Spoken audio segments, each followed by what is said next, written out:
شکر ہے بہت لوگوں نے تعزیت کی، لیکن اس موقع پر کچھ لوگوں نے بہت منفی کردار ادا کیا۔ میں ایک جوان بیٹے کی میت اٹھا رہا ہوں اور اس کو قبر میں اتار رہا ہوں، اور سوشل میڈیا پہ کیا کیا میرے ملک کے انسانیت ہی بھول گیا ہے، اسلام کو پتہ نہیں کیا بنا دیا ہے۔ اسلام تو آتا ہے جب نبی کی زندگی سامنے ہوتی ہے، تو کوئی خوابوں پہ تبصرے کر رہا ہے اور کوئی میرے اوپر تنقید کر رہا ہے، کوئی میرے بیٹے کو کہہ رہا ہے مولوی کے بیٹے نے خودکشی کر لی، تو بتاؤ میرے اوپر کیا گزری ہوگی اس سے۔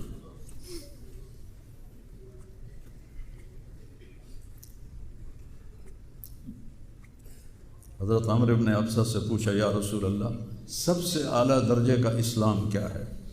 ایک گل غور نال سنیں، سب سے اعلیٰ درجے کا اسلام کیا ہے؟ آپ نے فرمایا، من سلم المسلمون من لسانہ و یدہ، جو کسی کو اپنی زبان اور ہاتھ سے تکلیف نہ پہنچائے وہ سب سے اعلیٰ درجے کا مسلمان۔ اب یہاں حال یہ ہے کہ دنیا دار ہوں، دین دار ہوں، علماء ہوں، ان کی زبانوں سے الفاظ نہیں نکلتے، ان کی زبانوں سے آگ نکلتی ہے، ان کی زبانیں آگ برساتی ہیں۔ تو جب زبان آگ برسائے گی تو دل نفرت سے بھرا ہوگا۔ لیکن میں نے کہا، یا اللہ میں نے تو اس سے وعدہ کیا تھا کہ میں اپنی وجہ سے کبھی کسی سے نفرت نہیں کروں گا، کسی سے بغض نہیں رکھوں گا، کسی سے قطع تعلق نہیں کروں گا۔ آج مجھے یہ وعدہ پورا کرنے میں زور لگانا پڑ رہا ہے کہ ایک طرف مجھے اپنے بیٹے کی لاش نظر آتی ہے، تو ایک طرف ان نادانوں کے تبصرے نظر آتے ہیں۔ میں کسی کا نام نہیں لیتا، بھرا پڑا سوشل میڈیا، اور اتنی جھوٹی خبریں، اتنی جھوٹی خبریں، اتنی زخم پہ مرہم لگاتے ہیں یا نمک چھڑکتے ہیں، اور وہ اسلام سمجھ کے کر رہے۔ میرے بیٹے کی لاش میرے سامنے ہر وقت نظر آتی رہتی ہے، اور کوئی کہہ رہا ہے خواب جھوٹا بیان کیتا سوں، کوئی کہہ رہا ہے بیان کرنا لا کوئی جھوٹا ہے، کوئی کہہ رہا ہے قرآن خوانی کیوں کیتی سوں، یہ تو حرام ہے، کوئی کہہ رہا ہے دعا کیوں کروائی سوں۔ سارا حلال حرام ایتھے ہی رہ گیا۔ ایک زخمی باپ کے زخم پر پھنبا رکھنے کی بجائے میں نے بڑے انسان زندگی میں صدمے دیکھتا ہے، ناگواریاں دیکھتا ہے، میں نے بڑی بڑی ناگواریاں دیکھی، لیکن عاصم کی ناگواری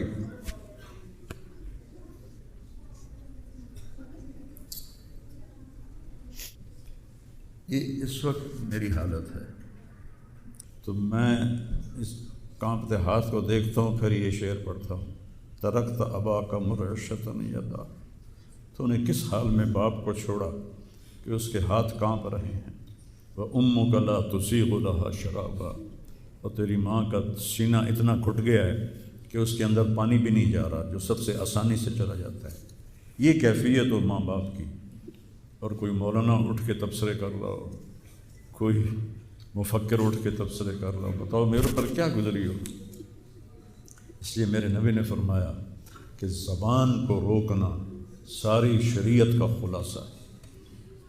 دین بیان کرتے ہوئے جن کی زبانیں زہر بن جائیں اور شعلے برسائیں، ان کو بھگتنا پڑے گا آخرت میں۔ میں نے اپنا حصہ معاف کر دیا، میں نہیں چاہتا کہ یا اللہ میں نہیں چاہتا، میری توبہ کہ میری وجہ سے تیرے محبوب کی کسی امتی پر کوئی تکلیف آئے، میں نے سب معاف کر دیا۔ لیکن اللہ کا نظام تو چلتا ہے پھر، اور صرف لائک لینے کے لیے جھوٹی خبریں، چند پیسے اکٹھے کرنے کے لیے، وہ یہ نہیں جانتے کہ ایک باپ کا زخمی جگر اور کتنے زخم گہرے ہو جائیں گے تمہارے چند پیسوں کے لالچ، اور کرنے کو کوئی باتیں ہیں نہیں، اور جو اس قسم کی واہیات بولتا ہے اس کو لوگ سنتے بہت، کوئی مثبت بات کرتا ہے تو اس کو سنتا کوئی نہیں۔ میں نے اپنا دکھ آپ کے ساتھ شیئر کیا ہے، اور آپ کو نصیحت کرتا ہوں اپنی زبان کی حفاظت کریں۔ میرے نبی نے کبھی منبر پہ کھڑے ہو کر کسی کو برا بھلا نہیں کہا، عبداللہ بن ابی کو بھی برا بھلا نہیں کہا، مجلس میں بیٹھ کر کسی کو برا نہیں کہا، اور تو یہ کرتا ہے، مرتے دم تک آپ نے یہ کسی کو نہیں کہا، کسی کی کمی بھی دیکھی تو نظریں جھکا لی، اس کی کمی کو اچھالا نہیں۔ ہمارے ہاں، ہمارے خطیبوں کے ہاں یہ دین بن چکا ہے کہ ان کے سامنے میرے نبی کی سیرت نہیں ہے۔ تو میں آپ کے سامنے ہاتھ جوڑتا ہوں، ویسے بھی کسی کو اپنی زبان سے دکھ نہ دیا کرو۔ چہ جائے کہ ایک جوان بیٹے کی موت کا غم لیے ایک زندہ لاش پھر رہی ہو اور اس کو پتھر مارے جائیں اور اس پر اپنے غصے کو نکالا جائے، بڑے دکھ کی بات ہے، بڑے درد کی بات۔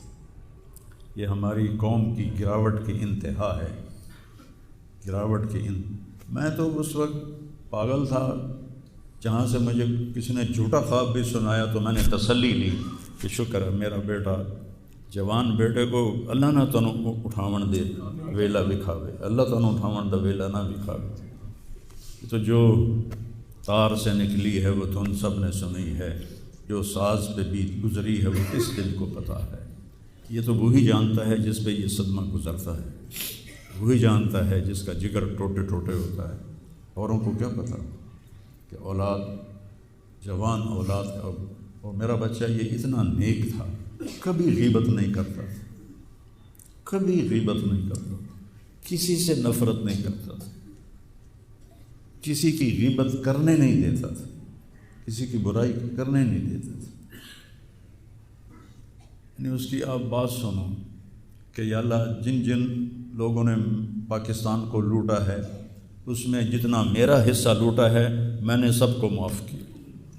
ایسے اخلاق والا بچہ میرا مر جائے اور مجھ پر تان و طنز ہو رہا ہو، قرآن خوانی کیوں کرائی۔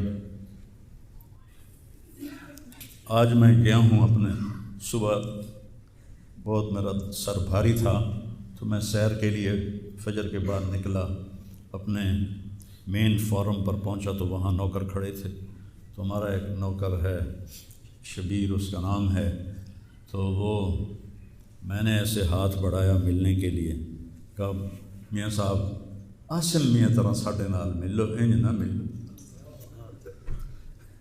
میں کیا وہ کیویں ملدا ہے؟ ہمارے ہاں زمینداروں میں نوکر اور زمینداروں کا آپس میں بڑا فاصلہ ہوتا ہے، وہ جب ہمیں ملتے ہیں تو یوں جھک کے ملتے ہیں یا گوڈے پکڑتے ہیں اور اپنے آپ کو پیچھے ہٹا کے کھڑے ہوتے ہیں۔ تو وہ شبو نے کہا جی ہم میاں صاحب سے ملتے تھے ایسے ہی جی میں ساڑھے نال مل دیں، تو وہ کہتے یار تم لوگوں کو تو ملنے کا طریقہ ہی نہیں آتا، ہاتھ کھولو۔ ان کے ہاتھ کھلوا کے ان کو جپھا ڈالتا تھا اور ان کے کپڑوں پہ مٹی لگی ہوتی تھی۔ ایسا میرا بیٹا گیا۔ نوکر کے منہ سے نوالا نکال کے اپنے منہ میں ڈال کے کھا لیتا تھا۔